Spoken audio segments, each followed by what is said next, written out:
presentasikan terkait dengan tugas ISD 1 yang keempat. Setelah kami membaca dengan teliti, dengan seksama, maka ada beberapa faktor pendukung dan faktor penghambat. Di mana yang pertama, untuk faktor pendukungnya yaitu memiliki lahan cukup luas dan sudah bersertifikat. Jadi kalau halaman luas itu memungkinkan untuk anak didik bisa bergerak bebas tanpa ada halangan rintangan. Dan kemudian kalau sudah bersertifikat, ini sudah tenang. Takutnya nanti di tengah-tengah perjalanan sekolah bisa ditutup sama yang punya. Yang kedua, kepala sekolah memiliki komitmen tinggi untuk memajukan sekolah. Mudah-mudahan kita nanti juga seperti itu. Yang ketiga, supervisi akademik secara terjadwal. Mudah-mudahan kita juga seperti itu. Kalau belum, mulai sekarang kita niatkan untuk menjadi kepala sekolah yang baik. Yang keempat, hubungan dengan dinas pendidikan baik, sehingga saat ada kesulitan segera mendapat bantuan. Karena kepala sekolah itu adalah kepanjangan lidah dari dinas, maka sudah sepatutnya lah kita hubungan dengan dinas itu yang baik. Karena kalau kita punya masalah akan segera dibantu. Hubungan 5, dana memadai untuk melaksanakan program sekolah. Apapun kegiatan, apakah itu baik atau tidak, kalau seandainya kegiatan itu baik, dananya ada, itu insya Allah bisa terlaksana dengan maksimal. Tapi kalau programnya itu baik, dananya nggak ada, bisa terlaksana, tapi tidak maksimal. Kemudian yang keenam, program sekolah selalu mendapat dukungan positif dari komite sekolah. Yang ketujuh, kualifikasi tenaga pendidik bagus. Jadi rata-rata mungkin ya Pak Pur, tolong dilihatkan yang kualifikasi pendidik bagus.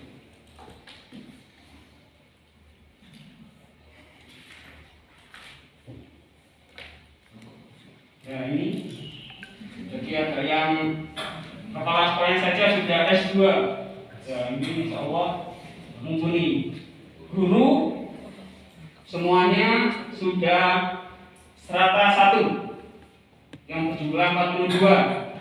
Kemudian PU-nya tenaga administrasi, D3, satpamnya saja SMA.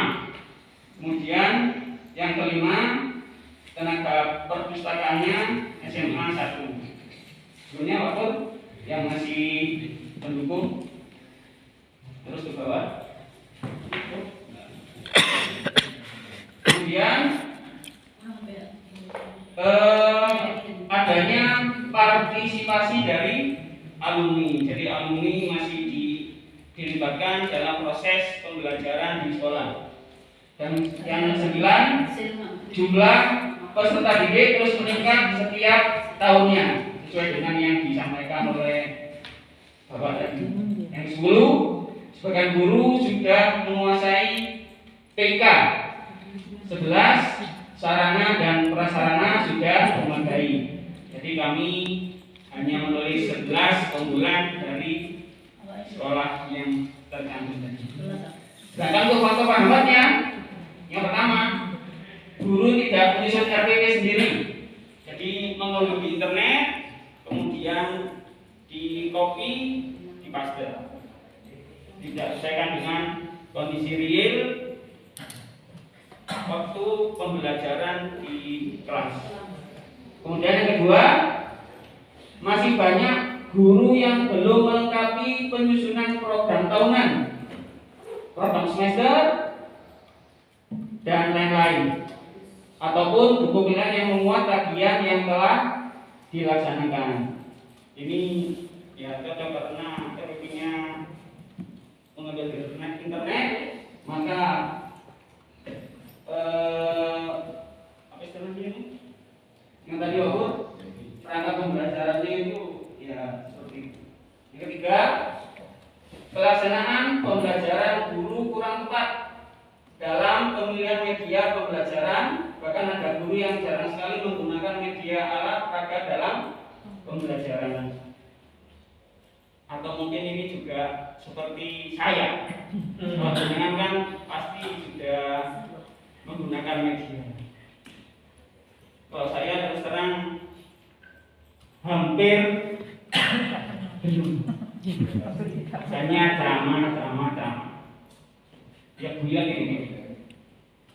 Kemudian yang keempat, beberapa peserta didik masih ada yang sering datang terlambat, kurang disiplin. Kelima, sebagian besar guru lebih banyak menggunakan metode ceramah dan jarang menerapkan metode pembelajaran yang inovatif. Keenam, metode pembelajaran monoton. Yang ketujuh, masih ada sebagian guru yang PKB-nya dalam kategori cukup dan kurang baik. Itu pendukung dan penghambatnya. Kemudian kita masuk yang keempat, rencana tindak tiga dulu. Maaf. Standar nasional prioritas yang akan ditingkatkan. Penggunaan berbagai macam model pembelajaran agar anak tidak merasa bosan dan jenuh. Jadi diharapkan Bapak Ibu guru yang mengajar di kelas itu mempunyai banyak model sehingga para siswa, para murid tidak jenuh dan bosan ketika kita menyampaikan materi, sehingga kalau tidak bosan mereka tertarik dan akan menerima pelajaran dengan baik. Contohnya penemuan discovery learning, model inquiry learning, atau model pembelajaran problem based learning dan lain-lain. Bapak Ibu, mungkin ada yang tahu di antara panjenengan ini bagaimana sih discovery learning, model inquiry? Menemukan sendiri. Ya, menemukan sendiri kemudian menjawab sendiri. Terima kasih. Benar ya? Yang B, penggunaan atau media alat peraga dalam setiap pembelajaran agar anak dapat berpikir faktual. Jadi bisa menyampaikan fakta-fakta secara detail, spesifik, elementer atau mendasar. Kemudian yang keempat, rencana tindak pemenuhan SNP. Yang A, memanfaatkan semua potensi baik yang ada di dalam maupun yang ada di luar sekolah untuk menunjang mutu sekolah di segala aspek, terutama mengacu pada 8 SNP tersebut. Di antaranya standar isi, proses dan lain-lain. Kemudian yang B, menyusun rencana program sekolah sesuai dengan kebutuhan sekolah untuk jangka 1 tahun maupun jangka panjang sampai 4 tahun. Yang ketiga, membentuk tim penjamin mutu sekolah yang melibatkan semua unsur yang mendorong dan mengawasi penjaminan mutu sekolah.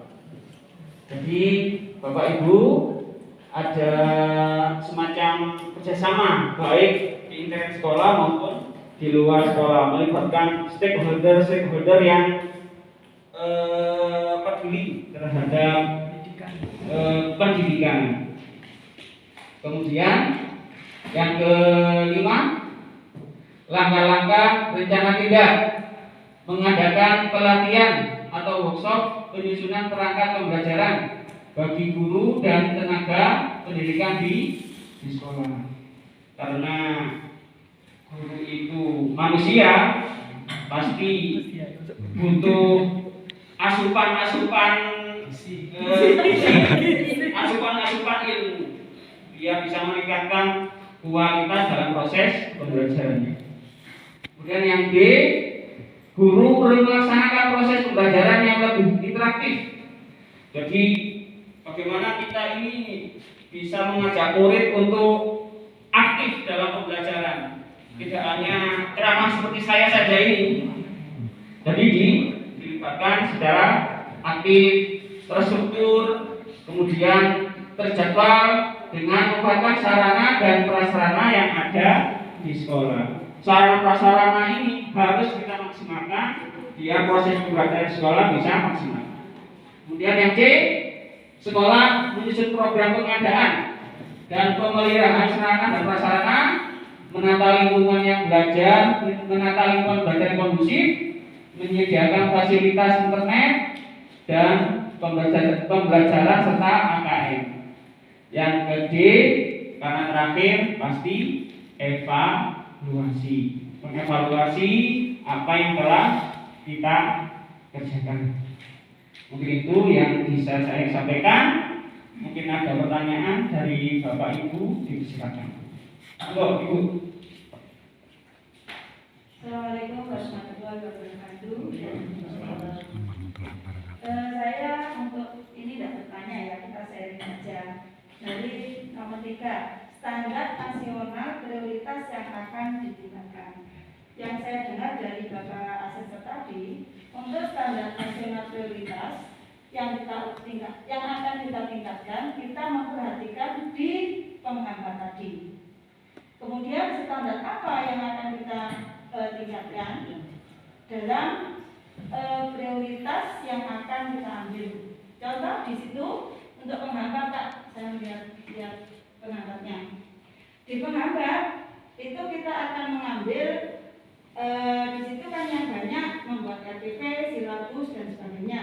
Itu biasanya mengacu pada standar proses. Ya. Kemudian untuk yang diterangkan dari Bapak tadi, itu kita harus mengambil standar yang ada, sedangkan yang diterangkan oleh Bapak tadi, yang di standar prioritas kok tidak menunjukkan di situ. Itu saja yang ingin saya tanyakan. Ya, terima kasih Ibu ya. Yang mungkin nanti akan kami perbaiki.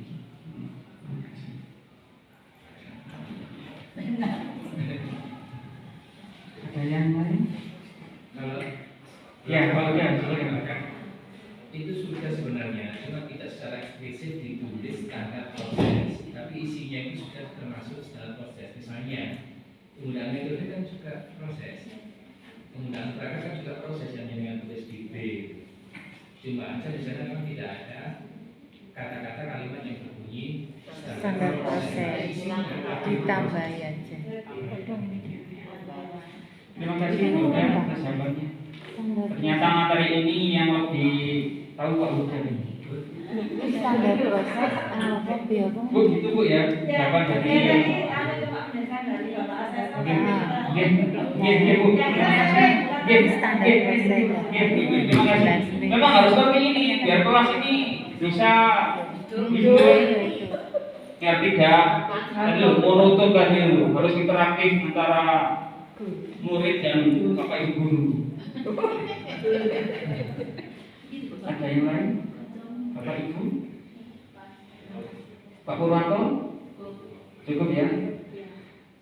Terima kasih atas perhatiannya Bapak.